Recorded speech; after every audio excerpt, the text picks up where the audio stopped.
चाहता हूँ कि बज़्म खुतबा जब से बनी थी, मैं उस वक़्त से बज़्म खुतबा में था 2017 में, और 2022 1 जनवरी से मुझे पता भी नहीं था, अचानक फ़ोन आया कि जी हमने आपको पंजाब का अमीर बना दिया। मैं बड़ा परेशान हुआ। फिर मौलाना उमैर अल ग़ज़ाली साहब से रब्ता हुआ। उस वक़्त ये पंजाब के अमीर थे और मैं नायब अमीर था। मेरी बात करने का मकसद ये है कि जब ये बज़्म खुतबा में इख्तलाफ शुरू हुआ, मैंने मौलाना तैयब जामी साहब से बज़ात ख़ुद वो टेलीफोनिक जो मेरी उनसे गुफ्तगू हुई वो आज भी मौलाना उमैर अल ग़ज़ाली साहब के पास महफूज है।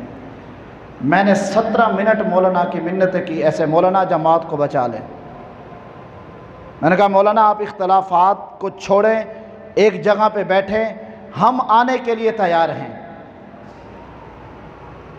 और जमात के जो शुरू के बानी थे, जिन्होंने जमात को बनाया था, बज़म को, मेरी मुराद मौलाना इकरामुल्लाह मुजद्दी साहब, मौलाना उमर जवाद कासमी साहब, मौलाना इंतज़ार अहमद उस्मानी साहब, मौलाना हबीबुर रहमान ज़िया साहब तशरीफ़ फरमा हैं, मेरी बात की तईद करेंगे। ये बज़म में कोई पहला मसला नहीं खड़ा हुआ, ये कम अज़ कम ये दूसरी मरतबा हुआ है जो लोगों को पता ही नहीं चलता, या तो ओहदे पे लेकर के चले जाते थे या फिर ओहदे से गिरा देते थे, पता भी नहीं होता था। मैंने अपनी बात की है।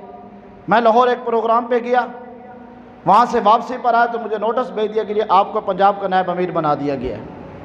मैंने खामोशी इख्तियार कर ली। और मौलाना उमैर अल ग़ज़ाली साहब, अभी बात चल रही थी, नोटिस आ गया कि मौलाना उमैर अल ग़ज़ाली साहब को जमात के ओहदे से हटा दिया गया है। मैंने उस वक़्त मौलाना तैयब जामी साहब से अर्ज़ की, मौलाना आप एक वक़्त में एक बंदे को पंजाब का अमीर मुकर्रर कर रखे हैं, 1 मिनट के बाद वो बंदा ओहदे से फारिग है, मुशावरत भी किसी से नहीं की गई। कहते हैं जी शूरा से मुशावरत की। मैंने कहा शूरा में कौन है, मुझे भी बताएं, मैं पंजाब की ज़िम्मेदारी मुझे आपने दी है, मुझे बताएं कि शूरा में कौन है। उन्होंने कहा जी शूरा में आप ही हैं। मैंने कहा शूरा में मैं हूँ, मेरे से तो मशवरा हुआ नहीं है, तो किससे मशवरा हुआ है फिर? जी फलां से हुआ। मैंने उनसे रब्ता किया। उन्होंने कहा जी हमसे भी कोई रब्ता नहीं हुआ। लिहाजा मैं जब बात कहने का मकसद ये था कि हमने 2022 1 जनवरी से जिस काम का आगाज़ मौलाना उमैर अल ग़ज़ाली साहब ने किया था, हमें इस पर पूरा एतमाद था और अल्हम्दुलिल्लाह अब भी एतमाद है।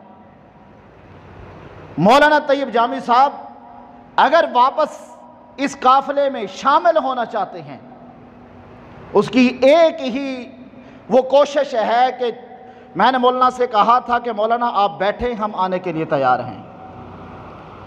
मैंने कहा मौलाना अगर फैसलाबाद बुलाएं मैं आने के लिए तैयार हूँ, जहाँ कहें मौलाना उमैर अल ग़ज़ाली साहब को लाएंगे। अगर हुआ मौलाना उमैर अल ग़ज़ाली साहब का कसूर, हम आपके साथ खड़े होंगे। अगर मौलाना उमैर अल ग़ज़ाली साहब का कसूर ना हुआ तो फिर आप अपना फैसला सुनाएंगे कि आपने किस वजह से इनको ओहदे से यानी कि दस्तबरदार किया है।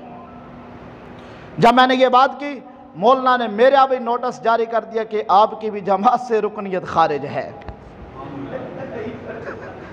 जब मैंने ये बात की, मुझे भी कहा गया कि आपकी भी रुकनियत खारिज।